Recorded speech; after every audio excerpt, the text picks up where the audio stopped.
Hello. আসসালামু আলাইকুম sir. ওয়ালাইকুম আসসালাম। আমাকে শুনতে পাচ্ছেন? জি স্যার। ওকে। তাহলে আমরা আজকে লাস্ট ক্লাসে আমরা যেটা পড়িয়েছিলাম সেটা হচ্ছে পোর্টারসের 5 ফোর্সেস মডেল। সেই মডেল দিয়ে হচ্ছে আমরা ইন্ডাস্ট্রির যে অ্যাট্রাকটিভনেস সেটাকে আমরা ইভালুয়েট করেছিলাম। সো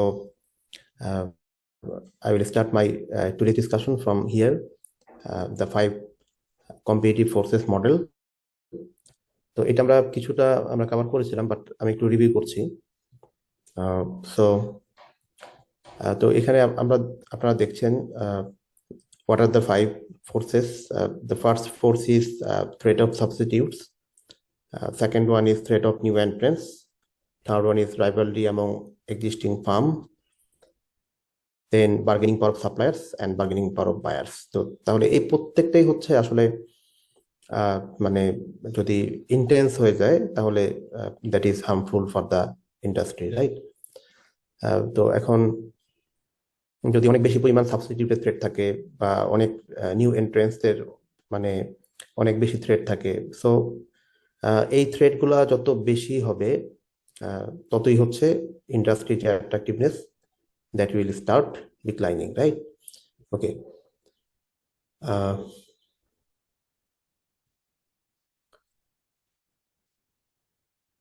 দেন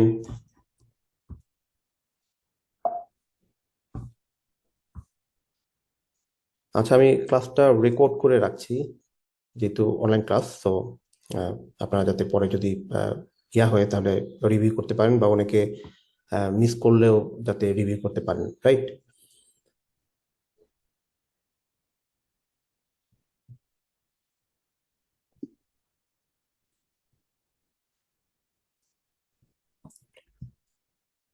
ওকে। তো তাহলে থ্রেট অফ সাবস্টিটিউটস এটা আমরা লাস্ট ক্লাসে আমরা কভার করেছি। আহ, তো এটা নিয়ে আমি আর কথা বলছি না। দেন থ্রেট অফ নিউ এন্ট্রেন্স, এটাও আমরা ইয়া করেছি। তারপর হচ্ছে আমরা এখান থেকে একটু রিভিউ করছি থ্রেট অফ নিউ এন্ট্রেন্স থেকে। So there are different barriers that could actually prohibit any new entrants entering the market. So what are the barriers? একটা ইম্পর্টেন্ট ব্যারিয়ার হচ্ছে ইকোনমিস অফ স্কেল। এখন ইকোনমিস অফ স্কেলটা একটা বড় barrier, কারণ হচ্ছে যে আহ, যেখানে আহ, যারা ইনকামবেন্ট ইয়ে আছে মানে আহ, মানে ফার্মস যারা আছে, অলরেডি এক্সিস্টিং ফার্মস, তো তাদের হচ্ছে they are likely to achieve economies of scale, কারণ তারা এখন তাদের মার্কেট শেয়ারটা অনেক বড়। So they are actually producing large number of units. এখন লার্জ নাম্বার অফ ইউনিটস যখন তারা প্রডিউস করছে, so they have been able to reduce their unit cost, right? এখন নতুন যে ফার্মটা আসবে, সো তার জন্য আসলে একটা কস্ট ডিসঅ্যাডভান্টেজ তাকে অ্যাকসেপ্ট করতে হবে, রাইট? আদারওয়াইজ সে হচ্ছে মার্কেটে থাকতে পারবে না। সে যদি আসতেই চায় তাহলে definitely the new entrance must accept a cost disadvantage. এখন এই কস্ট ডিসঅ্যাডভান্টেজ আপনি নিলেন, নেওয়ার পর যদি এটা মানে হাইলি ডিফারেন্সিয়েটেড প্রোডাক্ট হয় তাহলে আপনি হাই প্রাইস চার্জ করতে পারলেন। So you in that case it will be justified. Okay.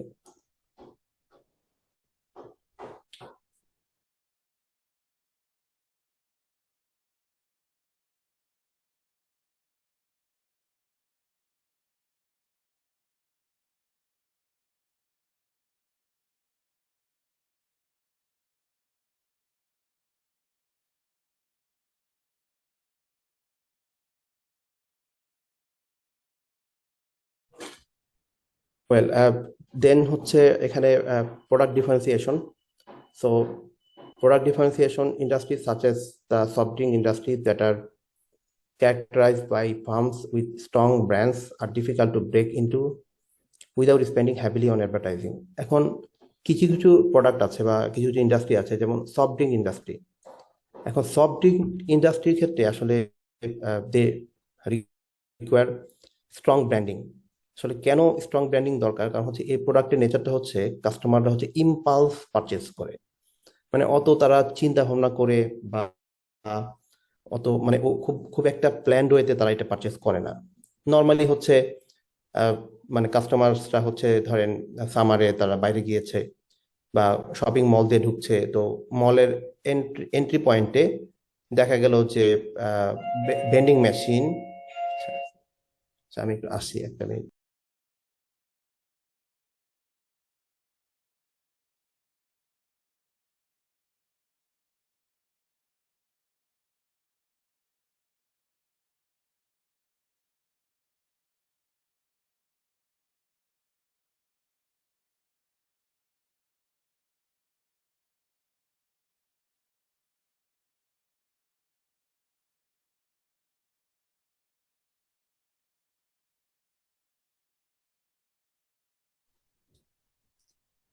Well, তো তাহলে আমি যেটা বলছিলাম যে প্রোডাক্ট ডিফারেন্সিয়েশনটা কেন দরকার সফট ড্রিঙ্ক ইন্ডাস্ট্রির ক্ষেত্রে। কারণ হচ্ছে যে যেহেতু কাস্টমারসরা ইম্পালস পারচেস করে, মানে যখন তারা তাদের ক্রেভিং হয় তখন they actually purchase those products. তো মানে ওই সময় আসলে তারা যাতে ব্র্যান্ডটাকে রিকল করতে পারে। যদি স্ট্রং ব্র্যান্ডিং না থাকে তাহলে কিন্তু মানে ওই ধরনের প্রোডাক্ট বা ইম্পালস যেগুলা বাইং হয় ওই ধরনের প্রোডাক্টের ক্ষেত্রে হচ্ছে মানে প্রবলেম হবে, মানে কাস্টমাররা কিনতে চাবে না। এই কারণে হচ্ছে সফট ড্রিঙ্কস ইন্ডাস্ট্রিজে যারা আছে, মানে যারা মার্কেটিয়ার্স আছে, they are heavily investing in marketing communication or branding. So due to the strong presence in the minds of customers, so that the customers can easily recall that brand. তো এখন তো এই কারণে হচ্ছে এটা খুবই এখন নতুন যারা আসবে, এখন তাদের জন্য প্রবলেম হচ্ছে যে মানে whether they are able to or they have that much ability to invest heavily on advertising। মানে আদারওয়াইজ মানে এটা হচ্ছে তাদের জন্য মার্কেটে সাস্টেইন করাটা হচ্ছে খুব ডিফিকাল্ট হবে। কারণ হচ্ছে এই প্রোডাক্টটা হচ্ছে ইম্পালস পারচেস করে, ইম্পালস পারচেজের একটা নেচারই হচ্ছে যে কাস্টমার্সরা without any sort of planned মানে they they will purchase the product. তো এখন মানে তাদের যার ব্র্যান্ডিং যত স্ট্রং সেই প্রোডাক্টটা তত দ্রুত রিকল করতে পারবে। ওকে, সো তাহলে এটা হচ্ছে একটা মানে ব্যারিয়ার্স টু এন্ট্রি, যেটা আমরা বলছি যে মানে স্ট্রং ব্র্যান্ডিং অথবা অ্যাডভার্টাইজমেন্ট মার্কেটিং এক্সপেন্ডিচার। সো এখানে significant amount of marketing expenditure, so that may create some sort of barriers two entry.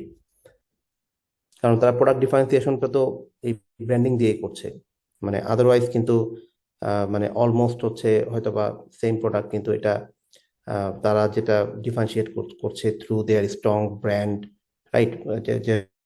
যেরকম হচ্ছে লাইক কোক বা হচ্ছে পেপসি, তারা যেটা বলতে চাচ্ছে যে তারা ইন্টারন্যাশনাল বা গ্লোবাল ব্র্যান্ড, তো তাদের ইউনিক টেস্ট। সো মানে এটা it is highly dependent upon the strong branding. Then capital requirements, the need to invest large amounts of money to gain entrance to an industry is another barrier to entry. তার capital requirements can be a barrier two entry. এখন যেগুলো হচ্ছে অনেক বেশি capital intensive, মানে ওখানে অনেক expensive machineries facility, তো এখন ওগুলো আসলে মানে স্টার্ট আপের জন্য আসলে ওই ধরনের ইন্ডাস্ট্রিতে তার এন্ট্রি পাওয়াটা হচ্ছে ভেরি ডিফিকাল্ট, কারণ স্টার্ট আপের তো এরকম ফান্ড থাকার কথা না। তো এই কেসে হচ্ছে capital requirements can be barriers two entry, but অনেক সময় দেখা যায় যে হ্যাঁ লার্জ অর্গানাইজেশন চলে আসে যাদের ক্যাপিটাল রিকোয়ারমেন্টসটা কোনো ব্যারিয়ার না, তো তারা মানে এন্ট্রিটা নিতে পারে, বাট এটা একটা স্মল স্টার্ট আপের জন্য it will be quite impossible.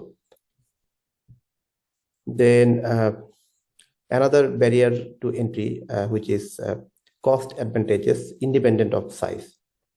তার মানে এটা আসলে কিছু টাইমিং ডিফারেন্সের কারণে কিছু কস্ট অ্যাডভান্টেজ থাকে, যেমন existing firms may have cost advantages not related to size. For example, the existing farms in an industry may have purchased land when it was less expensive than it is today.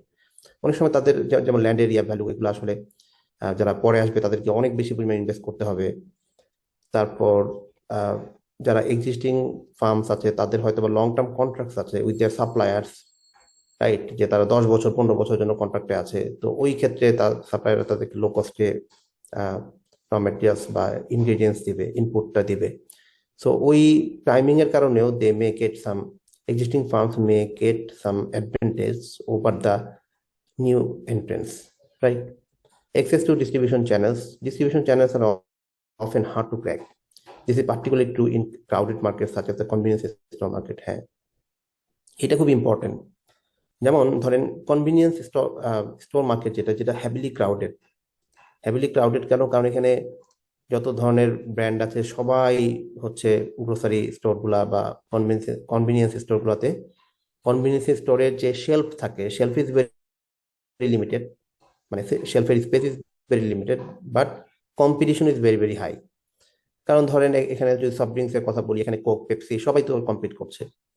বা যদি কোনো সোপের কথা বলি, এখানে Unilever বা others যে ব্র্যান্ডগুলো আছে, everyone is competing for the limited shelf space. এখন এটা আমার একটা পার্সোনাল এক্সপিরিয়েন্স থেকে বলছি যে এরকম আমাদের এক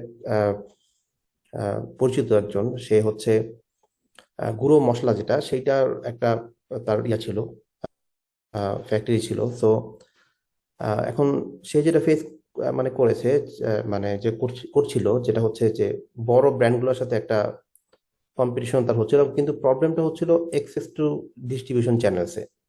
কারণ গ্রোসারি স্টোরগুলা তারা সবসময় হচ্ছে তাদের যে লিমিটেড শেলফ স্পেস আছে সেটা তারা স্ট্যাবলিশড ব্র্যান্ডগুলোকে দিতে চায়। এখন আননোন ব্র্যান্ডকে তারা কোনো পাত্তাই দিবে দিবে না বা দিতে চায় না। তো আননোন ব্র্যান্ড থেকে তারা অনেক বেশি পরিমাণ ইনসেন্টিভ চায়। কি ধরনের ইনসেন্টিভ? তারা ফ্রি চাবে, যে 20 প্যাকেটের সে রাখবে, এটার মধ্যে তাকে 2টা ফ্রি দিতে হবে, 3টা ফ্রি দিতে হবে। অনেক সময় তারা ক্যাশ ইনসেন্টিভ চায়, যে তারা ওইটার সাথে ডিসকাউন্ট চাচ্ছে। তো ফাইনালি যেটা হয় যে কিন্তু বড় ব্র্যান্ডগুলোর ক্ষেত্রে কিন্তু তারা এটা করতে পারে না। বড় ব্র্যান্ডের প্রোডাক্ট তারা এমনি রাখে, কারণ বড় ব্র্যান্ডের যে মানে স্ট্রং ইয়ে আছে, ব্র্যান্ডিং আছে, পজিশনিং আছে। সো এটার কারণে এখন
সরি ফর দ্য ইন্টারাপশন, আমি একটু নেট কানেকশনের বাইরে ছিলাম। তো আমরা যেটা ডিসকাস করছিলাম সেটা ছিল access to distribution channels, যে how access to distribution channels could be a barrier to entry. Okay, so এখানে আমি যেটা ডিসকাস করছিলাম যে লাইক ছোট ব্র্যান্ড গুলাকে হচ্ছে রিটেইল শপ যেগুলো আছে বা গ্রোসারি শপ, তারা হচ্ছে স্পেস দিতে চায় না। তো এই কারণে হচ্ছে তাদের হ্যাভিলি ডিসকাউন্ট দিতে হয় বা হচ্ছে অনেক বেশি পরিমাণ ফ্রি দিতে হয়, যেটা তাদের জন্য আসলে সার্ভাইভ করাটা অনেক বেশি ডিফিকাল্ট হয়ে যায়। আহ, তো এই কারণে হচ্ছে তারা যেটা করতে চায় বা করা উচিত যে অল্টারনেটিভ যে ডিস্ট্রিবিউশন চ্যানেল সেটাকে এক্সপ্লোর করা।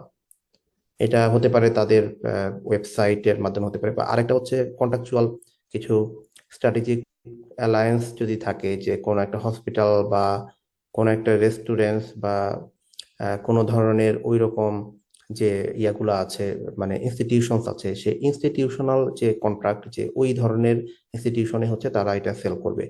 আদারওয়াইজ তারা হচ্ছে মার্কেটের যে মানে ক্রাউডেড যে মার্কেট, সেই ক্রাউডেড মার্কেটে তারা আসলে অতটা সার্ভাইভ করার কথা না, বা এটা তাদের জন্য অনেক বেশি ডিফিকাল্ট হয়ে যায়।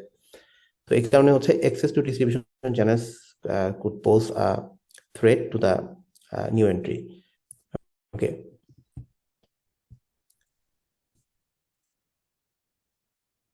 দেন আরেকটা হচ্ছে গভর্নমেন্ট অ্যান্ড লিগাল ব্যারিয়ার্স। তো some industries such as banking and broadcasting require the granting of a license by a public authority to compete. হ্যাঁ, যদি এটা গভর্নমেন্ট বা লিগ্যাল ব্যারিয়ার্স যদি থাকে, যেখানে গভর্নমেন্টের লাইসেন্স নিতে হবে বা ওই রকম একটা গভর্নমেন্টের পারমিশন লাগবে, সো মানে যেটা আসলে খুবই অ্যাক্সেসটা হচ্ছে খুবই লিমিটেড, তো that could also be a barrier to the new entrance. Then threat of new entrance এর আন্ডারে হচ্ছে আর কিছু আছে, নন ট্রেডিশনাল ব্যারিয়ার্স আছে।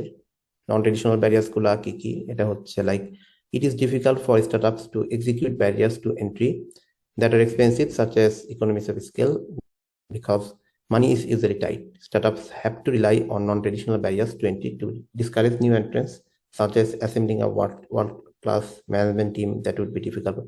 এখন নন ট্রেডিশনাল ব্যারিয়ার্স এর মধ্যে কি কি আছে, একটা হচ্ছে স্ট্রেংথ অফ ম্যানেজমেন্ট টিম। এটা আমরা জানি যে যদি ম্যানেজমেন্ট টিমটা অনেক বেশি স্ট্রং হয়, অনেক বেশি পটেনশিয়াল হয়।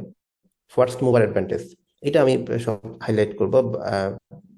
এখন ফার্স্ট মুভার অ্যাডভান্টেজটা এটা খুবই রেলিভেন্ট একটা মানে কনসেপ্ট। কারণ হচ্ছে যখন কোনো একটা ফার্ম হচ্ছে ইন্ডাস্ট্রিতে, মানে সেই যখন পাইওনিয়ার হয়, তো তাহলে তখন কি হবে? পাইওনিয়ার হলে সে হচ্ছে কিছু ইন্ডাস্ট্রি নর্ম তৈরি করে ফেলে।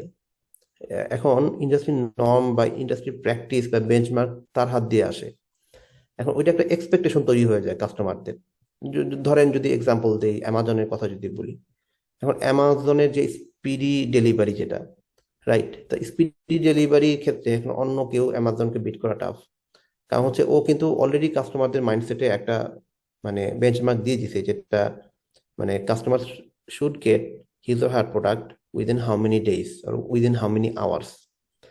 এখন নতুন যে আসবে তাকে কিন্তু ওই নর্মটাকে ফলো করতে হবে। এখন নতুন তার পক্ষে আসলে এই ধরনের লজিস্টিক সাপোর্টটা পাওয়া, it may be very difficult for a newcomer, right. কিন্তু নিউ কামার এটা না করেও তার ওয়ে নাই, কারণ হচ্ছে customer have that expectation, right. ওটা কে সেট করে দিয়েছে? ওই যে ফার্স্ট মুভার যে আছে বা পাইওনিয়ার, যে সে অলরেডি ওইটা সেট করে ফেলছে। তো এই কারণে হচ্ছে নিউ এন্ট্রেন্সদের জন্য আসলে তাকে ফলো করতে হয়, রাইট।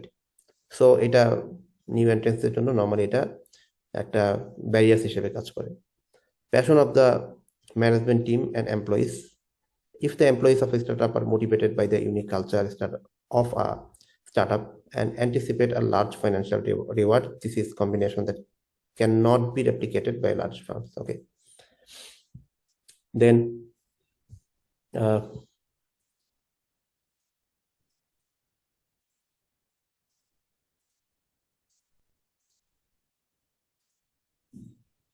তাহলে আমরা থ্রেট অফ নিউ এন্ট্রেন্সটা আমরা দেখলাম। এরপর হচ্ছে রাইভালরি এবং এক্সিস্টিং ফার্মস। এখন এক্সিস্টিং ফার্মসের মধ্যে যদি মানে ইন্টেন্স লেভেল অফ কম্পিটিশন থাকে, হ্যাঁ, তাহলে এটা অবশ্যই হচ্ছে মানে ওই ইন্ডাস্ট্রিটা আসলে লুক্রেটিভ না। কারণ তারা নিজেরাই ফাইট করছে, যখন ইন্টেন্স কম্পিটিশন থাকবে তখন আসলে সেটা হবে হচ্ছে মানে প্রাইসের উপরে চলে আসে। মানে হাই লেভেল অফ কম্পিটিশন হলে তখন যেটা হবে যে যে যত বেশি প্রাইস কাট করতে পারবে, কমাতে পারবে, হ্যাঁ, তার কাছে কাস্টমার যাবে। সো এই জন্য রাইভেলরি এবং এক্সিস্টিং ফার্মস এটা যদি ইন্টেন্স হয় তাহলে এটা অবশ্যই less lucrative for the new entrance. In most industries, the major determinant of industry profitability is the level of competition, এবং লেভেল অফ কম্পিটিশনটা যদি কম হয় তাহলে ওই ইন্ডাস্ট্রির প্রফিটেবিলিটি বেশি হয়। কারণ কম্পিটিশন যেহেতু কম, এই কারণে হচ্ছে তারা যেটা করে, তারা হাই প্রাইস চার্জ করতে পারে, যেটা তাদের হচ্ছে প্রফিট মার্জিনকে এনহ্যান্স করে, এবং সেটা নতুন যারা আছে নিউ এন্ট্রেন্সটা, তাদের জন্য এটা হচ্ছে লুক্রেটিভ। তো মানে প্রত্যেকটা ইন্ডাস্ট্রি একটা সময় তো ধরেন রাইভালরি কম থাকে, কিন্তু আস্তে আস্তে এটা ওভার ক্রাউডেড হয়ে যায়, রাইট? দেখা যায় যে মানে যখন নতুন যারা স্টার্ট আপ তারা বুঝতে পারে যে না, এটা এই ইন্ডাস্ট্রিটা মোর লুক্রেটিভ বা এখানে কম্পিটিশন কম, so they intend to get into that industry. এবং যত বেশি নিউ এন্ট্রেন্সটা আসবে ততই হচ্ছে এটার কম্পিটিটিভনেস বা কম্পিটিশন তত বাড়বে এবং প্রফিটেবিলিটি তত কমতে থাকবে। যেমন in other industries competition is much less intense and price competition is subdued. Okay, then factors that determine the intensity of the rivalry among existing firms in industry। তাহলে রাইভালরিটা কি কি কারণে বাড়ে? একটা হচ্ছে number and balance of competitors. The more competitors there are, the more likely it is that one or more will try to gain customers by cutting in price। যেটা আগে বলছিলাম যে নাম্বার অফ কম্পিটিটর্স যদি অনেক বেশি হয় তাহলে অবশ্যই তারা প্রাইস কাট করতে চাবে এবং প্রাইস ওয়ার হবে তাদের মধ্যে। সো মানে তারা ওইখানে আসলে প্রফিটেবিলিটিটা কমে যায়। Degree of difference between products, the degree to which products differ from one product to another effect industry level. হ্যাঁ, এখন ইন্ডাস্ট্রি রাইভালরির এটাও একটা রিজন যে সে মানে কম্পিটিটর্স যারা আছে তারা কি কোনো ধরেন হোমোজেনাস প্রোডাক্ট সেল করে কিনা। তো এখন যদি তারা হোমোজেনাস প্রোডাক্ট সেল করে তাহলে কিন্তু আসলে কম্পিটিশন অনেক হাই হবে, কিন্তু তারা যদি ডিফারেন্সিয়েটেড প্রোডাক্ট সেল করে, রাইট, তাহলে হচ্ছে কম্পিটিশনটা হচ্ছে কম হবে। ওকে, এখন তাহলে তার মানে degree of difference between products এটা একটা ফ্যাক্টর। এখন degree of difference between products যদি ডিফারেন্সিয়েটেড প্রোডাক্ট হয় তাহলে এটা লেভেল অফ কম্পিটিশনটা কম হবে, রাইট? এটা হচ্ছে নিউ কামার্স যারা আছে তাদের জন্য এটা motivating, right? Growth rate of an industry, the competition among firms in a slow growth industry is stronger than among those in fast growth industry। যেটা আসলে ইন্ডাস্ট্রি গ্রো করছে না, খুবই স্লো গ্রোয়িং, ওইখানে তো কম্পিটিশন অনেক বেশি হবে। Level of fixed cost, firms that have high fixed cost must sell a higher volume of their product to reach the break even point then firms with low fixed cost. এখন level of fixed cost যদি বেশি হয় তখন কি করতে হবে? ফার্মগুলো হচ্ছে aggressively তারা মানে মার্কেট শেয়ারকে বাড়াতে চায়। কেন বাড়াতে চায়? কারণ তারা হচ্ছে ব্রেক ইভেনে তো আসতে হবে তাদের। ব্রেক ইভেনে না আসা পর্যন্ত তো তারা প্রফিটের মুখ দেখবে না। তো তারা যত দ্রুত হচ্ছে তারা ব্রেক ইভেনে আসতে পারে তত দ্রুত তারা হচ্ছে প্রফিটটা করতে পারে। এই কারণে তারা অ্যাগ্রেসিভলি মার্কেট শেয়ার তারা বাড়াতে চায়, রাইট? এখন অ্যাগ্রেসিভলি যখন বাড়াতে চায় ওই কারণে হচ্ছে তখন দেখা যায় যে তখন একটা মানে প্রাইসে একটা কম্পিটিশন তৈরি হয়। তো এই কারণে হচ্ছে যেটা নতুন যারা আসবে তাদের জন্য প্রবলেম, কারণ এখানে লেভেল অফ ফিক্সড কস্ট যদি ওই ইন্ডাস্ট্রি বেশি হয়, নতুন যে আসবে তার জন্য তো বেশি হবে, কিন্তু সে প্রথমেই তো এত মার্কেট শেয়ার তার থাকবে না, রাইট? কিন্তু তাকে আসলে মার্কেট শেয়ার না বাড়াতে পারলে তার তো ব্রেক ইভেনেও সে আসতে পারবে না। এই কারণে যেটা হবে finally level of fixed cost বেশি হওয়ার কারণে সে যেটা হবে যে সে যেহেতু হচ্ছে একটা অপটিমাল লেভেলে অপারেট সে করতে পারবে না, এই কারণে এটা তার জন্য একটা মানে প্রবলেম হবে, মানে due to the high level of fixed cost. এবং এক্সিস্টিং যারা আছে তারা কিন্তু অপটিমাল লেভেলে থাকবে, রাইট? সো কিন্তু সেও যেতে যাবে, কিন্তু সে অপটিমাল লেভেলে অপারেট করতে চাইলে তারও আবার অ্যাগ্রেসিভ মার্কেটিং দেন প্রাইস কাট করতে হবে, সব মিলে হচ্ছে যেটা হবে এটা তার জন্য আসলে অতটা ফিজিবল না হতে পারে। দেন বার্গেনিং পাওয়ার অফ সাপ্লায়ার্স। এখন সাপ্লায়ারের যদি কোনো বার্গেনিং পাওয়ার থাকে, এখন কিছু কিছু ইন্ডাস্ট্রিতে আমরা দেখি যে সাপ্লায়ারের বার্গেনিং পাওয়ার থাকে, যে কারণ ডিউ টু দা মানে fewer number of suppliers. Suppliers can suppress the profitability of the industries to which they sell by raising prices or reducing the quality of the components they provide. সাপ্লায়াররা মাঝে মাঝে প্রাইসও বাড়াতে পারে। If a supplier reduces the quality of the components it supplies, the quality of the finished product will suffer, and the manufacturer will eventually have to lower its price. If the suppliers are powerful related to the firms in the industry to which they sell, industry profitability can suffer. এখন supplier bargaining পাওয়ারটা কোন কোন ফর্মে আসতে পারে? একটা হচ্ছে supplier concentration, when there are only a few suppliers that supply a critical product to a large number of buyers, the supplier has an advantage. এখন খুব মানে ফিউ নাম্বার অফ সাপ্লায়ার্স, তারাই হচ্ছে সব বায়ারদেরকে দিচ্ছে। যে এখন মানে could you please give me an example of this situation or of supplier concentration? মানে এটা আপনাদের এন্ড থেকে আমি জানতে চাচ্ছি যে সাপ্লায়ার কনসেন্ট্রেশন এরকম দু একটা ইন্ডাস্ট্রির এক্সাম্পল দিতে পারবেন, যেখানে হচ্ছে ধরেন fewer number of suppliers, they are actually serving higher number of buyers. Sir electricity. Electricity, হ্যাঁ, এটা পাওয়ারের ক্ষেত্রে, পাওয়ার সাপ্লাইয়ের ক্ষেত্রে আমরা জানি যে গভর্নমেন্ট এটা মনোপলি, রাইট? বা এটা, হ্যাঁ, এটাও ডেফিনেটলি। এটা ছাড়া আর কোনো কিছু? Telephone industry. হ্যাঁ, টেলিফোনও বলা যায়, কারণ অল্প কয়েকজন সাপ্লায়ার, হ্যাঁ, মানে তারা সার্ভ করছে। হ্যাঁ, রাইট। তো আরেকটা হচ্ছে যে ধরেন যারা এয়ারলাইন্স ইন্ডাস্ট্রিতে আছে, এখন এয়ারলাইন্স আসলে এরোপ্লেন বানায় কে কে? এরোপ্লেন বানায় হচ্ছে অনলি ধরেন বোয়িং অথবা হচ্ছে Airbus, there are only two companies. But airlines operator তো হাজার হাজার, right? There are many airlines operator across the globe, but they have to purchase aeroplanes from only the two companies, right? তাদের এই সেই Boeing বা এয়ারবাসকে ছেড়ে তো তারা যেতে পারে না। তো এই কারণে হচ্ছে সাপ্লায়ার ওইখানে একটা মানে এয়ারলাইন্স ইন্ডাস্ট্রি ওদের একটা সাপ্লায়ার কনসেন্ট্রেশন বা সাপ্লায়ারের একটা বার্গেনিং পাওয়ার ওরা ফেস করে।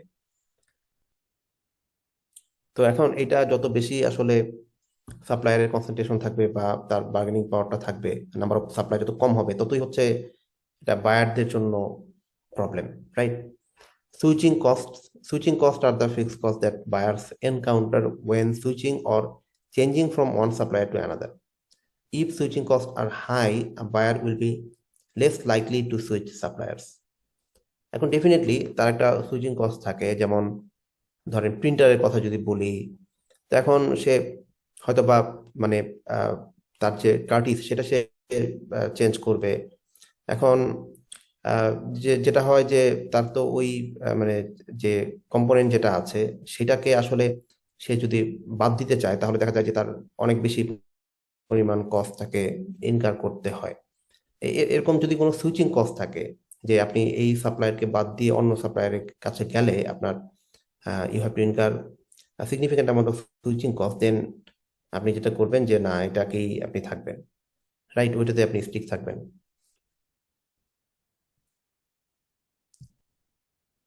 Then attractiveness of substitutes. Supplier power is enhanced if there are no attractive substitutes for the product or services the supplier offers. এখানে যদি কোনো ওরকম সাবস্টিটিউট যদি না থাকে, থ্রেট অফ ফরওয়ার্ড ইন্টিগ্রেশন, এটাও একটা ফরওয়ার্ড ইন্টিগ্রেশন মাধ্যমে হতে পারে। যেমন হচ্ছে ধরেন সাপ্লায়ারই হচ্ছে তারা কি করলো, মানে রিটেইলিংটা বা রিটেইলার বা ডিস্ট্রিবিউটরদের যে সেটাকে সে নিজেই নিয়ে নিল। The power of a supplier is enhanced if there is a credible possibility that the supplier might enter the buyer's industry. এখন সাপ্লায়ার নিজেই বায়ারের ইন্ডাস্ট্রিতে যদি চলে আসে, যেমন এখন অনেকেই তো এটা করছে, যেমন অ্যাপল তার অ্যাপল স্টোরের মানে যেটা হচ্ছে কোম্পানি ওন্ড মানে রিটেইলিং আউটলেট যেটা, সেটার মাধ্যমে তারা কিন্তু সেল করে। তো তো এখন বা টেসলা যেটা করে, টেসলা হচ্ছে একেবারে হচ্ছে পুরোটাই হচ্ছে তার নিজের কাছে। সে হচ্ছে তার যে ডাউন স্ট্রিমে যারা আছে লাইক ডিস্ট্রিবিউটর, তারপর হচ্ছে রিটেইলার, এই টোটালটাই হচ্ছে তার নিজের কন্ট্রোলে। মানে তারা হচ্ছে থ্রেট অফ মানে ফরওয়ার্ড ইন্টিগ্রেশনটাকে তারা ইয়া করেছে, রাইট, অ্যাডপ্ট করেছে। বার্গেনিং পাওয়ার অফ বায়ার্স, এখন এখানে বায়ারের যদি বার্গেনিং পাওয়ার থাকে, buyers can suppress the profitability of the industries from which they purchase by demanding price concessions or increase in quality. For example, the automobile industry is dominated by a handful of large companies that buy products from thousands of suppliers in different industries. তার মানে automobile ইন্ডাস্ট্রিতে ওরা যেটা করে, এরকম ছোট ছোট পার্টসের যে কোম্পানিগুলো আছে, হ্যাঁ, এগুলা মানে অনেকের থেকে এরকম পার্টস ম্যানুফ্যাকচারিং মানে ফার্মস হচ্ছে there are many, but whereas the automobile manufacturers or assembler are actually less in number. This allows the automakers to suppress the profitability of the industries from which they buy by demanding price reductions. তার মানে ওই automobile ম্যানুফ্যাকচারাররা ওই parts এর যে companies গুলো আছে তাদের উপর একটা কিন্তু আপার হ্যান্ড তাদের আছে। Factors that have an impact on the ability of buyers to exert pressure on suppliers. এখন buyer group concentration, if there are only a few large buyers and they buy from a large number of suppliers, they can pressure the suppliers to lower cost and thus affect the profitability of the industries from which they buy. এখন buyer কনসেন্ট্রেশনের একটা বড় example হচ্ছে বাংলাদেশের RMG ম্যানুফ্যাকচারাররা face করে, কারণ এখানে there are মানে few buyers, global buyers, they have significant amount of pressure on on the apparel manufacturers of Bangladesh. তারা মাঝে মাঝে কমপ্লায়েন্স ইস্যু নিয়ে আসে, তারা মাঝে মাঝে হচ্ছে কস্ট কমাতে বলে, রাইট। তারপর হচ্ছে এখানে অনেক ধরনের স্পেসিফিকেশন তারা ইয়া করে, বা তারা হচ্ছে তাদের মানে কমপ্লায়েন্স ইস্যুতে তাদের প্ল্যান্টে অনেক বড় বড় ইনভেস্টমেন্ট তারা প্রেশারাইজ করে করার জন্য। সো এখানে একটা হিউজ একটা প্রেশার তারা ফেস করে, কারণ due to the buyer concentration, মানে এখানে there are only few buyers.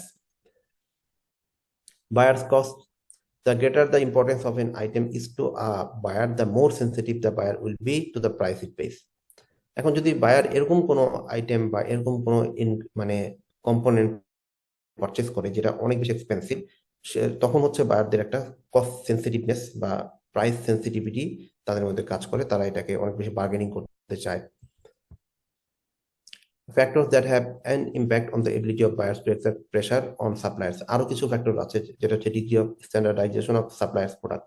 The degree to which a supplier's product differs from its competitors affects the buyer's bargaining power.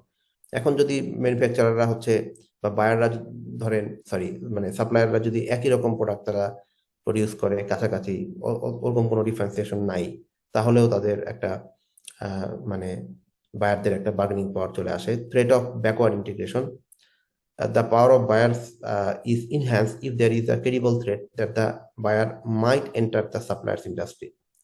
মাঝে মাঝে সাপ্লায়ার ইন্ডাস্ট্রিতে তারা চলে আসতে পারে। ব্যাকওয়ার্ড ইন্টিগ্রেশন মানে ওখানে আপি স্ট্রিমে যারা আছে সেই আপি স্ট্রিমের ওগুলাকে তারা চাইলে অ্যাকোয়ার করতে পারে, বা ওই কাজটা সে নিজেই করতে পারে। যেমন অ্যাপল কিন্তু করেছে, অ্যাপল কিন্তু হার্ডওয়্যারটা নিজেরাই এখন বানায়, রাইট। তো এখন তারা তো আর ওইটা এক ধরনের ব্যাকওয়ার্ড ইন্টিগ্রেশন, কারণ তারা কিন্তু আর এখন আর ইয়াতে করছে না, মানে তাদের আপি স্ট্রিমে যারা আছে মানে যারা হার্ডওয়্যারটা বানাবে, সো হার্ডওয়্যার তারা নিজেরাই বানাচ্ছে, সো ওইটা এক ধরনের হচ্ছে ব্যাকওয়ার্ড ইন্টিগ্রেশন।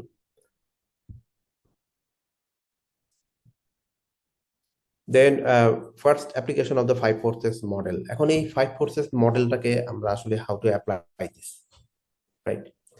এখন এটার অ্যাপ্লিকেশনটাকে আমরা যদি একটু দেখি, ফার্স্ট অ্যাপ্লিকেশন হচ্ছে the 5 forces model can be use to assess the attractiveness of an industry by determining the level of threat to industry profitability for each of the forces.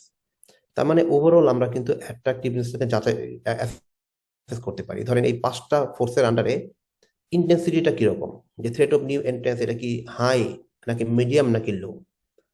আবার হচ্ছে থ্রেট অফ সাবস্টিটিউটস প্রোডাক্টস, এটাও কি মানে ধরেন এটা কি high medium নাকি low. তারপর bargaining power of buyer, bargaining power of supplier, right. তো এগুলা হচ্ছে আমরা আসলে দেখি। তারপর হচ্ছে রাইভালরি এবং এক্সিস্টিং ফার্মস, এই 5টা ফোর্সের আন্ডারে আমরা দেখতে চাই যে ওভারঅল এটা কিরকম। ধরেন দেখা গেল যে 3টাতে হচ্ছে লো, 2টাতে হচ্ছে মিডিয়াম, তাহলে মোটামুটি বলা যায় যে হ্যাঁ এটা একটা মোটামুটি অ্যাট্রাকটিভ, বা এই ইন্ডাস্ট্রি অ্যাট্রাকটিভনেস আছে। আর যদি দেখা যায় যে উল্টাটা, যে ধরেন ম্যাক্সিমাম কেসে ভেরি হাই, সো এটা আসলে অ্যাট্রাকটিভ না। তার মানে আমরা ফার্স্ট হ্যান্ডে হচ্ছে যেটা করতে পারি যে এই 5 ফোর্সেস মডেল দিয়ে হচ্ছে we can assess the attractiveness of an industry by determining the level of threat. মানে এটার ইন্টেন্সিটিটা কিরকম, মানে প্রত্যেকটা ফ্যাক্টরের আন্ডারে এটা ইন্টেন্সিটি কিরকম সেটা হচ্ছে আমরা অ্যাসেস করতে পারি। If a firm fills out the form shown on the next slide and several of the threats to industry profitability are high, the firm may want to reconsider entering the industry or think carefully about the position it would occupy. এখন এই দুইটা হতে পারে। এখন ধরেন এখানে মানে threat আছে, হ্যাঁ। এখন একটা তো আপনি বুঝলেন যে এটার মধ্যে মোটামুটি অনেকগুলো থ্রেট আছে। এখন ওই থ্রেট গুলাকে আপনি কি এমন কোনো পজিশন আপনি নিতে পারেন যেটার কারণে ওই থ্রেট গুলাকে আপনি মিনিমাইজ করতে পারবেন, যেটা অনেকেই পারছে না বাট আপনি পারবেন।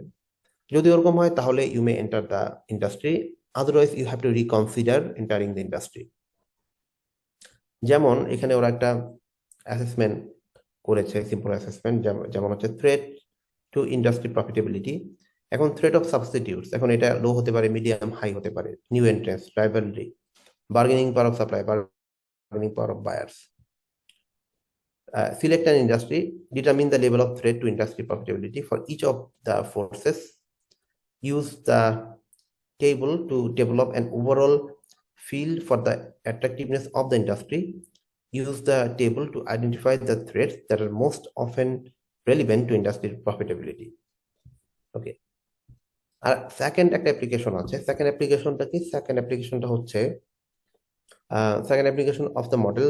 The second way a new firm can apply the 5 forces model to help determine whether whether it should enter an industry is by using the model to answer several key questions.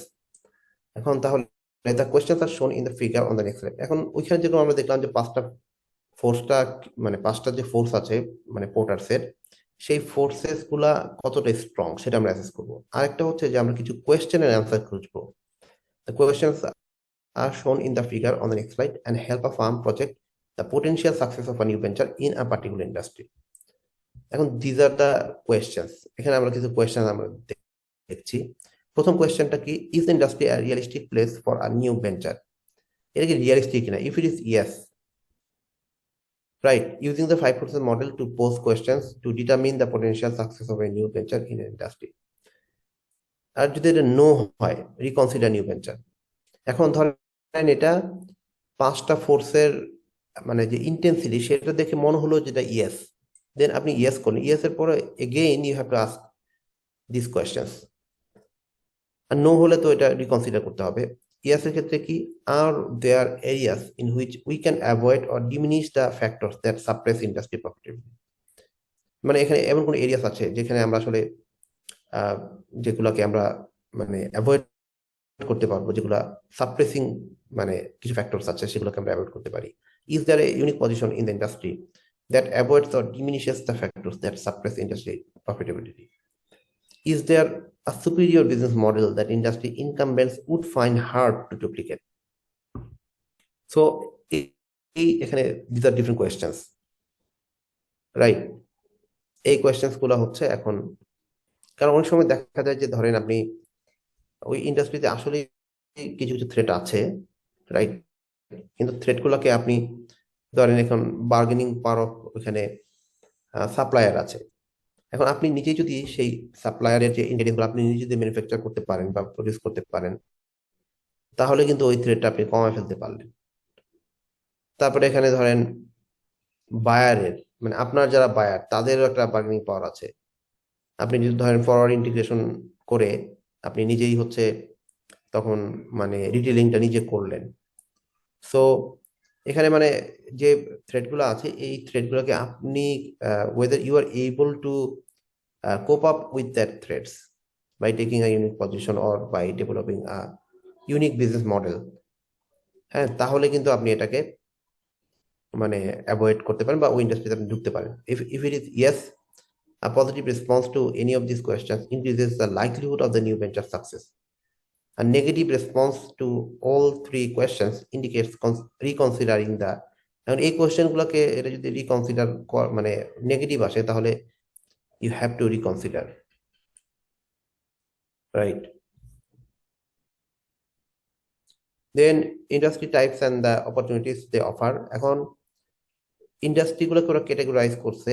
একটা হচ্ছে emerging industries, industries in which standard operating procedures have yet two B develop. এখনো পর্যন্ত কোনো মানে standard operating process যেটা এটা developed হয় নাই। তার মানে এটাতে আপনার ফার্স্ট মুভার অ্যাডভান্টেজ আপনার থাকবে। যেমন ধরেন মোবাইল ফাইন্যান্সিয়াল সার্ভিসে যখন শুরু হয় 2012 দিকে 12-13-তে, তখন যারা হচ্ছে আসছে তারা কি করছে, তারা হচ্ছে নিজেরাই হচ্ছে ইন্ডাস্ট্রি বেঞ্চমার্ক তৈরি করে ফেলছে। মানে ওইটা একটা লেভেল অফ মানে বেঞ্চমার্ক অফ প্র্যাকটিস তারা কিন্তু এস্টাবলিশ করেছে। এখন পরে যারা আসবে ওইটাই তাদেরকে ফলো করতে হবে। এবং ফার্স্ট মুভার অ্যাডভান্টেজটা তারাই পেয়েছে, রাইট? আর এখন অলরেডি মানে ধরেন 12-13 বছর হয়েছে বা 10 বছর বেশি হয়েছে, তাহলে এখন কি হচ্ছে, একটা স্ট্যান্ডার্ড অপারেটিং প্রসেস কিন্তু অলরেডি ডেভেলপ হয়ে গেছে, হ্যাঁ, যেটা এখন আপনাকে ফলো করতে হবে এবং যেটা নতুনদের জন্য প্রবলেমেটিক হয়, কারণ ওই লেভেল অফ এফিসিয়েন্সি তো তাদের নাও থাকতে পারে বা না থাকারই তাদের কথা। তো then fragmented industries, industry that are characterized by a large number of firms of approximately equal size. মানে এখন ছোট ছোট অনেক ফার্ম আছে, কিন্তু কেউ ওরকম বিগার না, মানে বিগ না। তো এই ধরনের ক্ষেত্রে কি হতে পারে, মানে ছোট ছোট ফার্ম যেহেতু আছে, এখানে ফ্র্যাগমেন্ট ইন্ডাস্ট্রিতে হাই কম্পিটিশন আছে, রাইট? এখানে কিন্তু এখানে হাই কম্পিটিশন আছে, কারণ এটা ছোট ছোট মানে ফার্ম, অনেকে হচ্ছে এটা ইয়া করছে, ওরকম কোনো ইয়া নাই। তো এগুলোর ক্ষেত্রে আসলে কি করা লাগে, এগুলোর ক্ষেত্রে হচ্ছে কনসলিডেশন হচ্ছে একটা অপরচুনিটি। কনসলিডেশন বলতে হচ্ছে 2-3টা মিলে একটা বিগার ফার্ম হয়ে যাবে। যখন তারা 2-3টা মিলে ধরেন ওই এরিয়াতে যে কয়টা আছে ওগুলো যদি কনসলিডেট হয়ে যায় বা তারা যদি একসাথে মার্জ হয়ে যায়, হ্যাঁ, দেন এটার ক্ষেত্রে হচ্ছে একটা মানে তাদের তখন একটা অ্যাডভান্টেজ আসবে। এই কারণে বেশি মানে যদি ফ্র্যাগমেন্টেড ইন্ডাস্ট্রি হয়, ফ্র্যাগমেন্টেড ইন্ডাস্ট্রির ক্ষেত্রে একটা অপরচুনিটি হচ্ছে কনসলিডেশন, কারণ এখানে ছোট ছোট অনেক ফার্ম থাকবে, ইন্টেন্স কম্পিটিশন থাকবে, রাইট? তো যেটার অপরচুনিটি হচ্ছে কনসলিডেশন। কনসলিডেশন হলে আপনার কম্পিটিশন কমে যাবে। তো এরকম কোনো এক্সাম্পল দিতে পারবেন যে ফ্র্যাগমেন্টেড ইন্ডাস্ট্রিজ যেখানে ধরেন এই যে ক্যারেক্টারিস্টিক বলেছে যে by large number of firms of approximately equal size?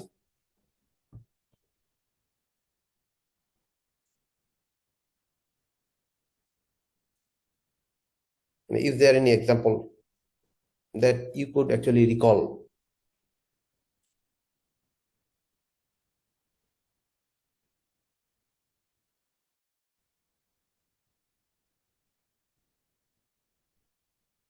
যেমন ধরেন এরকম কি হতে পারে, এরকম হতে পারে যে সে অটো রিপেয়ার শপ যেগুলো আছে, তো ওগুলা ওরকম ছোট ছোট মানে অনেক ফার্মস ইকুয়াল সাইজ। এখন ফ্র্যাগমেন্টেড ইন্ডাস্ট্রি হলে আবার একটা বেনিফিটও আছে যে আপনি চাইলে ওই ইন্ডাস্ট্রিতে ঢুকতে পারেন, কারণ ওইখানে তো কারো ধরেন ইকোনমিক্স অফ স্কেল নাই। তারপর মানে ওই ওই ধরনের ইন্ডাস্ট্রিতে আপনার স্কোপ আছে। আর যেই জায়গাগুলোতে হচ্ছে আসলে মানে খুব বড় বড় ফার্ম আছে অল্প কয়েকটা, কিন্তু মানে তাদের একটা ইকোনমিক্স অফ স্কেলটা অলরেডি তৈরি করে ফেলেছে, তাদের সাথে আপনি কম্পিটিশন করে টিকতে পারবেন না, রাইট?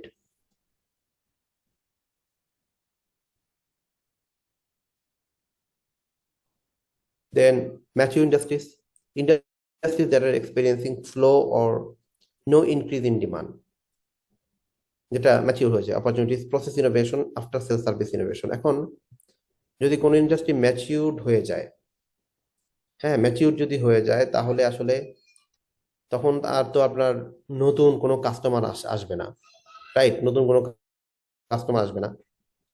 যেমন ধরেন বাংলাদেশের টেলিকমিউনিকেশন ইন্ডাস্ট্রি, এটা এখন একটা ম্যাচিউর ইন্ডাস্ট্রি, নতুন তো ধরেন মার্কেট তো আর গ্রো করবে না।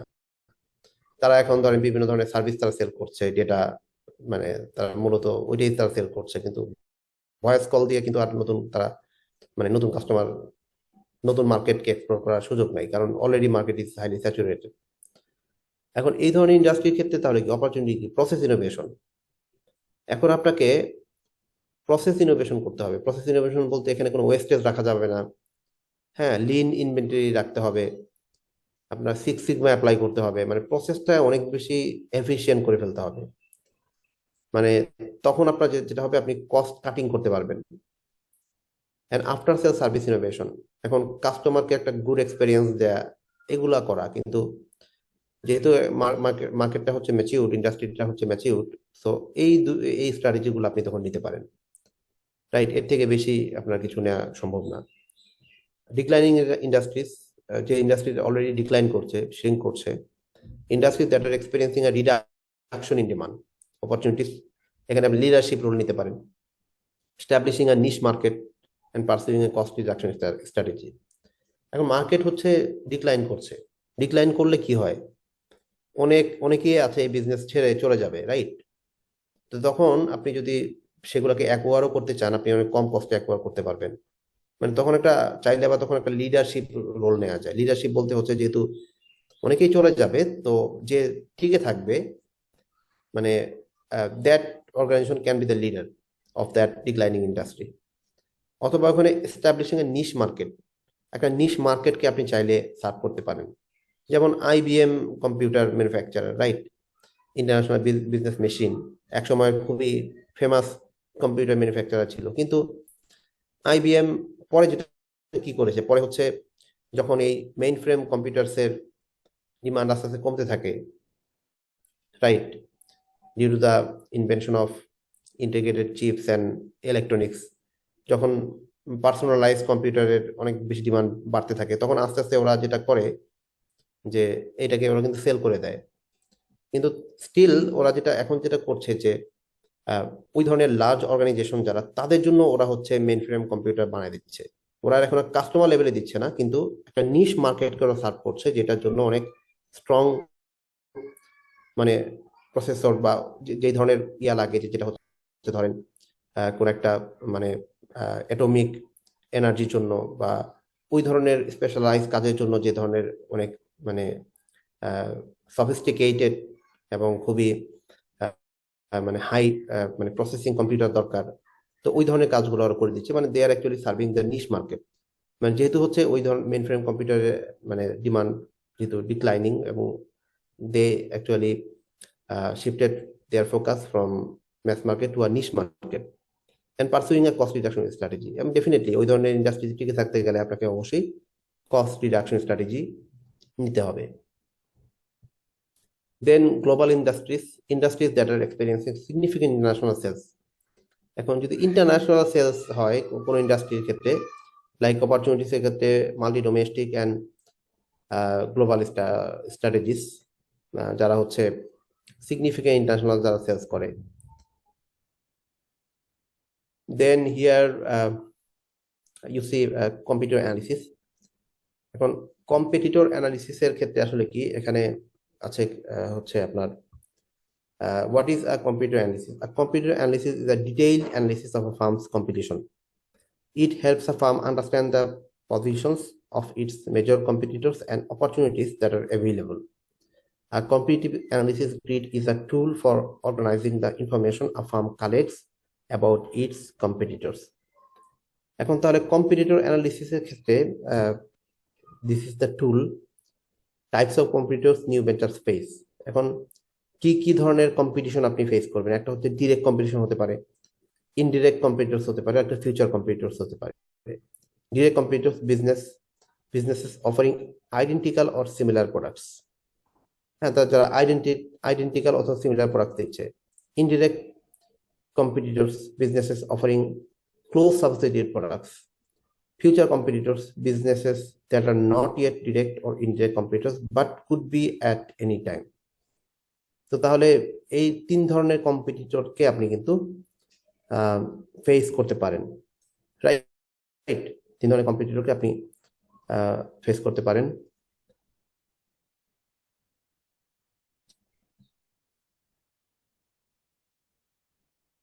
Sources of competitive intelligence: collecting competitive intelligence.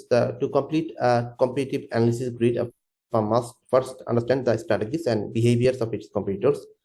The information that is gathered by a firm to learn about its competitor is referred to as competitive intelligence. A new venture should take care that it collects competitive intelligence in a professional and ethical manner. Okay, তাহলে sources of competitive intelligence, competitive ইন্টেলিজেন্সটা আপনি কোথা কোথা থেকে পাবেন? তার মধ্যে কিন্তু মার্কেটিং ইন্টেলিজেন্স টিম থাকে, যে যারা হচ্ছে মানে ফিউচারে কোনো কম্পিটিশন তারা ফেস করবে কিনা, যেটা বর্তমানে করছে না বাট ইন ফিউচারে করবে, এটা কিন্তু তারা প্রেডিক্ট করে। Attend conferences and trade shows, মানে এখন কনফারেন্স এবং ট্রেড শো এখানেও নতুন ইন্টেলিজেন্স মানে নতুন কোনো আইডিয়া বা ফিউচার কম্পিটিশন কোথায় যাবে সেটা কিন্তু বুঝতে পারা যায়। Purchase competitors products, study competitors' websites and social media sites, set up Google email alerts, read industry-related books, magazines, and websites, talk to customers about what motivated them to buy your product as opposed to your competitor's product. এখন completing a competitive analysis grid. Competitive analysis gridটা হচ্ছে a tool for organizing the information a firm collects about its competitors.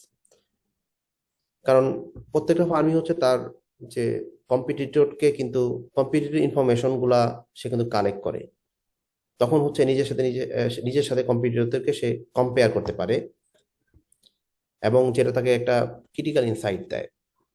Competitive analysis grid can help a firm see how it stacks up against its competitors, provide ideas for markets to pursue and identify its primary sources of competitive advantage. এখানে দেখেন একটা competitive analysis grid for green valve. এখন green valve এটা হচ্ছে এই text বইতে একটা case ছিল। হ্যাঁ, এই কেসটা হচ্ছে ওদের ইয়াটা ছিল কি, যে ওরা ইলেকট্রনিক কার্ড হচ্ছে ওরা ইয়া করে মানে প্রডিউস করে ইলেকট্রনিক কার্ড। তার মানে হচ্ছে যে আপনি কোনো একটা ওয়েডিং বা কোনো একটা কনফারেন্স বা যে কোনো ধরনের একটা ইভেন্ট, সেই ইভেন্টের জন্য আপনি আর মানে প্রিন্টেড কোনো পেপার কোনো কার্ড আপনি ইয়া করবেন না, rather you will deliver the electronic cards. এখন গ্রিন ভ্যালভ হচ্ছে ইলেকট্রনিক কার্ডস তারা ইয়া করে। যেমন এখন গ্রিন ভ্যালভ ইলেকট্রনিক যারা কার্ড তাদের সাথেও কম্পেয়ার করছে, আবার ট্রেডিশনাল যারা আছে তাদের সাথেও কম্পেয়ার করছে। কারণ যেহেতু card market is a huge market, কস্টের রেসপেক্টে ইভেন, দ্যাট মিনস গ্রিন ভ্যালভের তেমন কোনো অ্যাডভান্টেজ ডিসঅ্যাডভান্টেজ কিছুই নাই। হ্যাঁ, ও নিউট্রাল পজিশনে আছে, মানে নিদার অ্যাডভান্টেজ নর ডিসঅ্যাডভান্টেজ। ইভাইটের অ্যাডভান্টেজ আছে, পেপারলেস পোস্ট ইভেন। আর যারা হচ্ছে ট্রেডিশনাল তাদের আবার ডিসঅ্যাডভান্টেজ আছে, লোকাল স্টেশনারি স্টোর তাদের কিন্তু ডিসঅ্যাডভান্টেজ আছে, কারণ তাদের তো ডেফিনেটলি কস্ট তো তাদের বেশি হয়। হ্যাঁ, ইলেকট্রনিক কার্ডসের থেকে তো তাদের বেশি হয়। সিলেকশন এখানে কাস্টমাইজেবলের ক্ষেত্রে হচ্ছে এখানে সবার হচ্ছে সমান, এখানে তেমন কোনোই নেই। প্রেজেন্টেশন টু ইনভাইটি, এখানে অ্যাডভান্টেজ আছে। প্রেজেন্টেশন, যেটা কিভাবে আপনি প্রেজেন্ট করবেন, হ্যাঁ সে যখন খুলবে বা ক্লিক করবে তখন কি ধরনের একটা মানে এখানে অনেক ধরনের আপনি চাইলে অনেক ভিজুয়ালস বা অনেক সাউন্ডস এগুলো আপনি অ্যাড করতে পারেন, যেটা অনেক বেশি মানে লুক্রেটিভ অ্যান্ড মানে প্রেজেন্টেবল টু ইনভাইটি। আর বাকি এগুলা হচ্ছে ইভেন টার্ন অ্যারাউন্ড টাইম, এখানে আমরা দেখতেছি যে এদের ডিসঅ্যাডভান্টেজ আছে, নো অ্যাডস। দেন গ্রিন কনসেপ্ট থেকে অবশ্যই এটা, কারণ দ্যাট মিনস এখানে কোনো ওয়েস্টেজ নাই।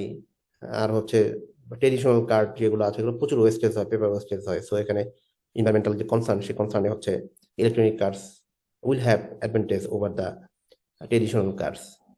সোশ্যাল কনসাসনেস অর ফিলান্থ্রপির দিক থেকে এটা অ্যাডভান্টেজ আছে, আর এগুলোতে ডিসঅ্যাডভান্টেজ। তার মানে এখানে অনেকগুলো ফ্যাক্টর, এই ফ্যাক্টরগুলা কম্পিটিটরদের সাথে এই ফ্যাক্টরে আপনি কম্পেয়ার করে দেখতে পারবেন যে আপনার কম্পিটিটিভ পজিশনটা কোথায় আছে, রাইট?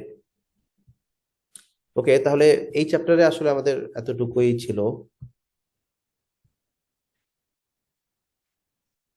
তো এখানে আর আমাদের কিছু নাই। আর আমরা বলেছিলাম লাস্ট ক্লাসে হচ্ছে যে ঈদের পর যে ইমিডিয়েট সপ্তাহ, যেটা মানে এক্স্যাক্টলি পরের ঈদের পর যেটা খুলবে যে উইকে, সেই উইকে হচ্ছে আমরা এক্সাম নিব, রাইট? সো সিলেবাস হচ্ছে এই চ্যাপ্টার পর্যন্ত। স্যার একটু সাজেশন দিলে ভালো হতো স্যার। ঠিক আছে, তাহলে আমি একটু টেক্সট বইটা ওপেন করছি, ওপেন করে আমি একটু জি ওইখান স্যার। থেকে আইডেন্টিফাই করে দিচ্ছি। ওকে।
ওকে, তাহলে আমাদের সিলেবাস হবে হচ্ছে চ্যাপ্টার নাম্বার হচ্ছে 4, right? Developing an effective business model. আর হচ্ছে 5, রাইট? 4 and 5 এর উপরে। জি স্যার। ওকে, তাহলে 4 থেকে হচ্ছে আমি একটু বলছি। আহ, এখানে দেখেন business models and their importance. So এটা এখানে এটুকু এখান থেকে পড়বেন।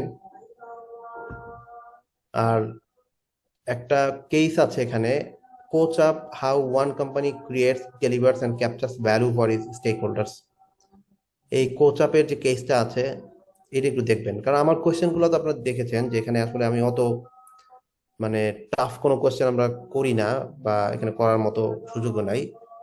বাট এটা হচ্ছে আপনারা যে কনসেপচুয়ালি যেগুলো পড়ছেন এগুলোর সাথে একটু রিলেট করে দেন আপনার এক্সপেরিয়েন্স থেকে লিখলেই হচ্ছে হয়ে যায়, বা আমি এটাতে বেশি মার্কস দেই।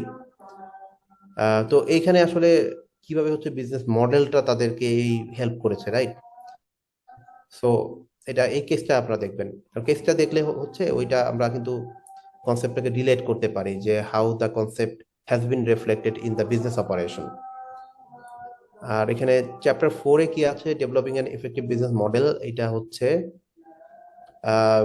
এখানে কোর স্ট্র্যাটেজিস, রিসোর্সেস। এটা আমি কখনোই আপনাকে কিন্তু পুরোটা দিব না। ধরেন আমি কি দিলাম, কোর স্ট্র্যাটেজির পার্টটা বললাম, তখন আপনি যে সিচুয়েশনটা আমি দিব সেই সিচুয়েশনের মানে পার্সপেক্টিভে আপনি যেটা করবেন, এই কোর কোর স্ট্র্যাটেজির 4টা কম্পোনেন্টকে ওইটার সাথে রিলেট করে এক্সপ্লেইন করলেন, রাইট? এরকম আর কি এখানে, বা অপারেশনসটা লিখতে বললাম, মানে এখানে যে কোনো একটা, মানে এরকম একটা কোশ্চেন আসার চান্স আছে। Then general categories of business model. আর একটা হচ্ছে ডিফারেন্ট টাইপের যে বিজনেস মডেলগুলো আছে, এইটা একটু জেনে রাখবেন যে এখানে কোনগুলোকে আমরা স্ট্যান্ডার্ড বিজনেস মডেল বলি, কোনগুলোকে আমরা ডিসরাপটিভ বলি, কেন বলি, রাইট? তো সেটা দেখবেন।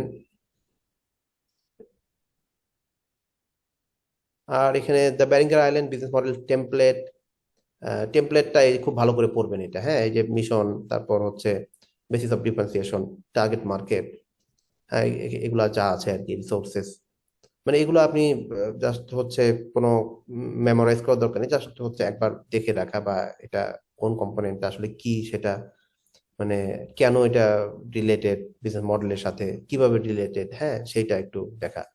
তার মানে বিজনেস মডেলের যে কম্পোনেন্ট গুলো আছে এই প্রত্যেকটার ধারণাটা নেয়া। ওকে, তাহলে এই চ্যাপ্টার বেশি কিছু নাই এখানে, এটা শেষ এখানে। এরপর আমরা যেটা আজকে শেষ করলাম, আরেকটা হচ্ছে যে এখানে একটা টেমপ্লেট করে দেয়া আছে পেজ নাম্বার 175-এ। এটা দেখবেন, এটা আপনাদের অ্যাসাইনমেন্ট করার সময় কাজে লাগবে। আমি যে রিপোর্টটা দিয়েছি, গ্রুপ প্রেজেন্টেশন রিপোর্ট, ওইখানেও এটা লাগবে। এখানে খুব ছোট করে দিয়েছি, ওখানে আপনারা অনেক ইলাবোরেটলি লিখবেন, but still it will actually make sense how to develop a business model, or how the components of a business model are connected with each other, right? তো 175 পেজের এটা একটু অবশ্যই দেখবেন, তাহলে ওভারঅল আপনি একটা ধারণা পাবেন, রাইট? দেন 179-এও একটা আছে, সেটাও একটু দেখবেন। এগুলা কিন্তু বিজনেস মডেলগুলো ডেভেলপ করা, দুইটা কোম্পানির জন্য আলাদা আলাদা করে করেছে। ওকে, আজকের যে চ্যাপ্টার আছে, আজকে যেটা কভার করলাম, ইন্ডাস্ট্রি অ্যান্ড কম্পিটিটর অ্যানালিসিস। তাহলে ইন্ডাস্ট্রি অ্যান্ড কম্পিটিটর অ্যানালিসিস, এখান থেকে আমরা আসলে কি কি পড়ছি বা পড়বো সেটা আমি একটু বলে দিচ্ছি। একটা হচ্ছে ইন্ডাস্ট্রি অ্যানালিসিস, এখান থেকে পড়বেন। আহ, তারপর হচ্ছে studying industry Trends, which is very very important. Trend গুলা পড়বেন। আর এখানে ভিতরে একটা কেস আছে, অবশ্যই অবশ্যই এটা দেখবেন। 3 keys that are important for becoming active in an industry: trade association, trade shows and trade channels। একবার দেখে রাখলেন আর কি। দ্য 5 ফোর্সেস মডেল, যেটা আমরা ডিসকাস করলাম দুইটা ক্লাসে, হ্যাঁ? তো 5 ফোর্সেস যে মডেলগুলো আছে, এই 5টা ফোর্স, হ্যাঁ, এই 5টা ফোর্স কখন ইন্টেন্স হয়, কি কি কারণে হয়, হ্যাঁ, হলে কি সমস্যা, হ্যাঁ, তো সেগুলা দেখবেন।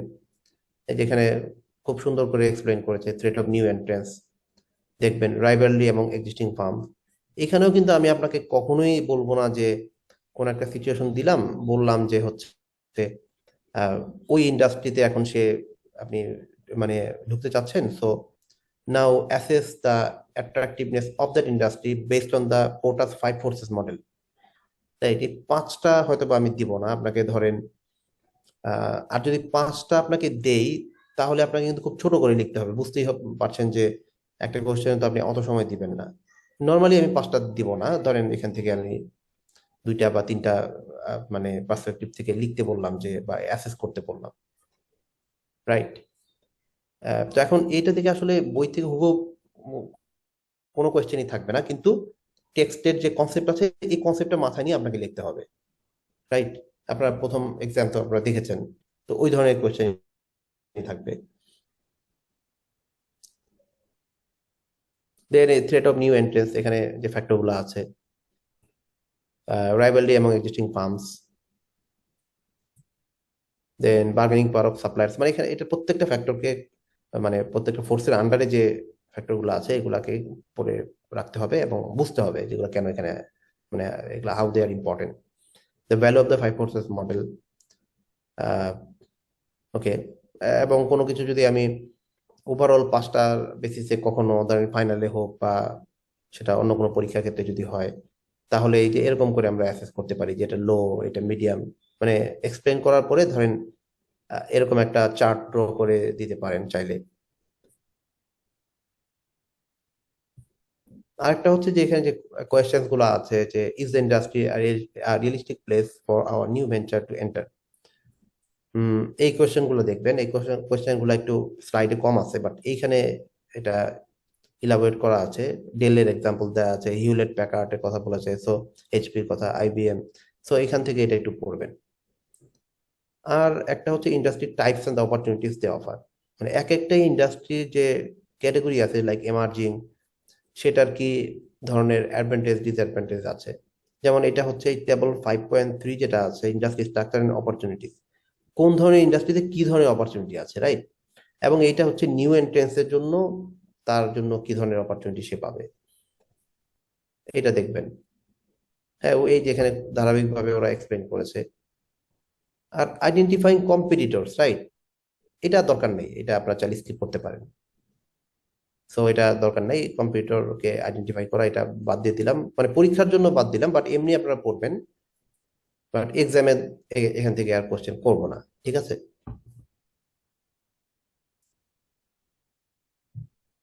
সো এইটুকুই হচ্ছে আমাদের সিলেবাস, এইটুকুই সিলেবাস। আর আমরা তাহলে আমাদের ঈদের ভ্যাকেশনের পরে খুলছে কবে, বা আমাদের প্রথম ক্লাসটা কত তারিখে হচ্ছে?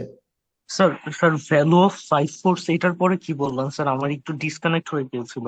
কোনটা কোনটা? Sir value of five force এটার পরে স্যার কি কি বললাম? আহ, ও আচ্ছা, ভ্যালু অফ ফাইভ এটা তো ফোর। রেকর্ডিং থাকবে নাকি স্যার? রেকর্ডিং থেকে দেখে নিলে ভালো। হ্যাঁ হ্যাঁ, এই যে কম্পিটিটর অ্যানালিসিস এটা বাদ যাবে, হ্যাঁ, আর বাকিগুলা আছে। কম্পিউটার অ্যানালিসিস এটা পড়ার দরকার নেই, এটা স্কিপ করে দিয়েন। স্যার স্যার ওই যে কোশ্চেন কয়েকটা যা দেখালাম স্যার, ওটার পরে স্যার কোনটা থাকবে? কোয়েশ্চেন কোথায় দাঁড়ান, যাচ্ছি, এই যে এখানে না।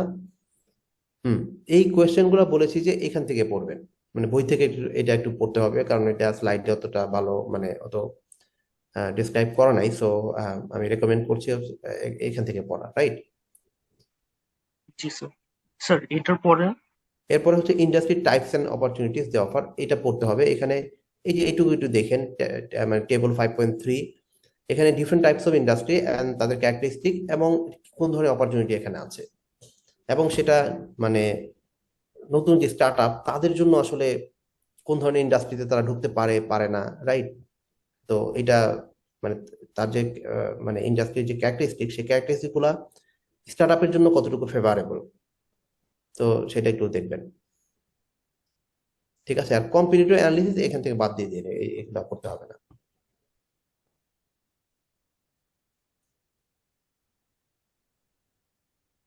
তার মানে স্যার 27 তারিখে এক্সাম হচ্ছে?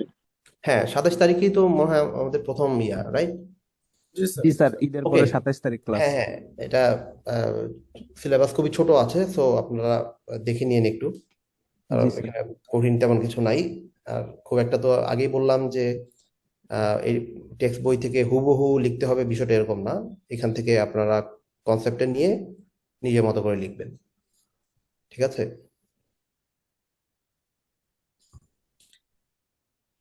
ওকে, তাহলে নতুন চ্যাপ্টার চাইলে শুরু করতে পারি। হ্যাঁ আর স্যার, এই পর্যন্তই থাক স্যার, নামাজ ওকে, আছে। নামাজ আছে, আচ্ছা হ্যাঁ, আমার তাহলে আমরা আজকে নামাজ আছে স্যার আজকে। হ্যাঁ হ্যাঁ নতুন চ্যাপ্টারটা আমরা পরের ইয়েতেই শুরু করবো, ইনশাল্লাহ ঈদের পরেই শুরু করবো। সো আজকে আপনাদের অ্যাটেন্ডেন্স নিয়ে করে দিচ্ছি, হ্যাঁ নামাজেরও তারা আছে।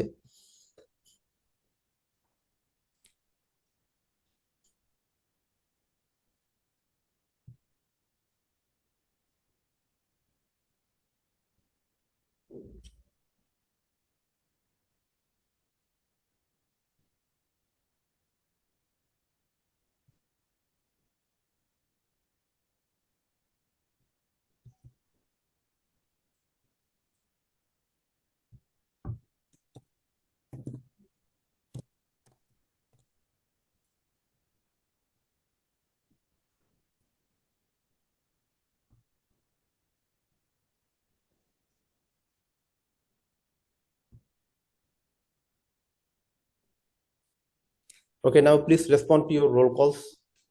Mohammad Sabit Hossain, yes sir. মোহাম্মদ জিয়াদুল ইসলাম,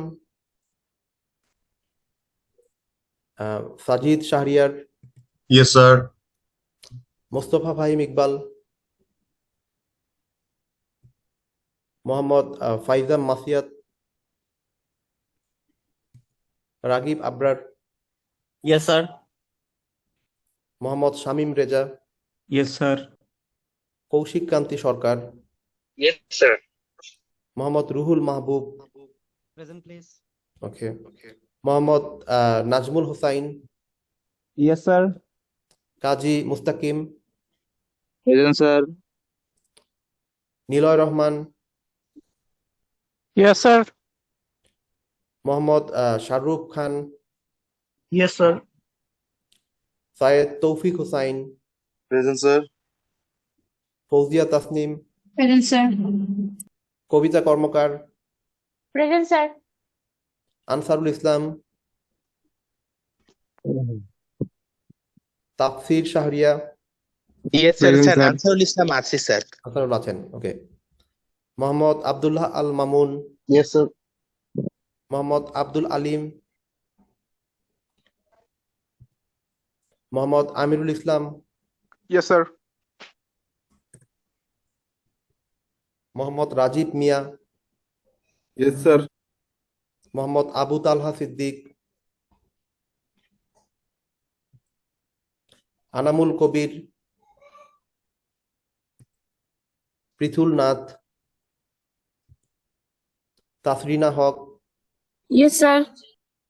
Sumaiya Akter, Present, sir. Asma Rahmat, Sir, Azizul, হ্যাঁ এনামুল কবির আচ্ছা, আছে স্যার। হ্যাঁ হ্যাঁ জি, ঠিক আছে, ওকে, Yes, sir. হ্যাঁ আজিজুল Yes, sir. ইসলাম, হ্যাঁ, Yes, sir. Mohammad Ishak Babul, Yes, sir. Pratul Kanti Sikdar, yes sir. Abu Bakar Siddique,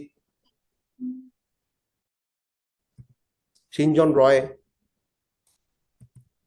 Hasibul Hasan, Yes, sir. Abdullah Saif Khan, yes sir. Shovon Dey, present sir. Mohammad Fazle Rabbi, Abir Hossain Chowdhury, Arafat Al Araf, Present, sir. Nazifa Tasnim,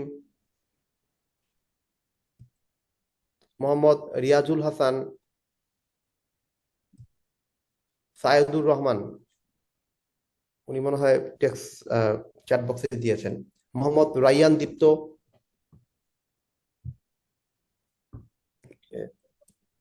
Mohammad Aminul yes Ahsan, sir. Sir Rayan Dipto আছি স্যার। রাইয়ান আছেন, ওকে, আমিনুল আহসান, Yes, sir. ওকে, আফিফা সুলতানা, Yes, sir.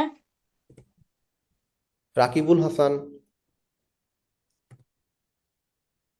ওকে, আমি চ্যাট বক্সে কয়েকজন মনে হয় দিয়েছেন, আমি একটু দেখছি, ওকে,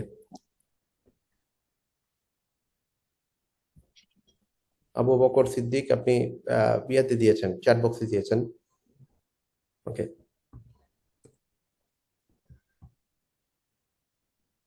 সিনজন রয় চ্যাট বক্স দিয়েছেন, ওকে ফাইন। স্যার আমরা লিভ নেব।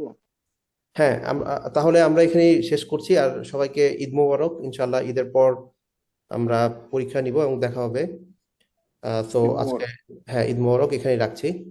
সবাই ভালো থাকেন। আসসালামু ওকে, সালাম।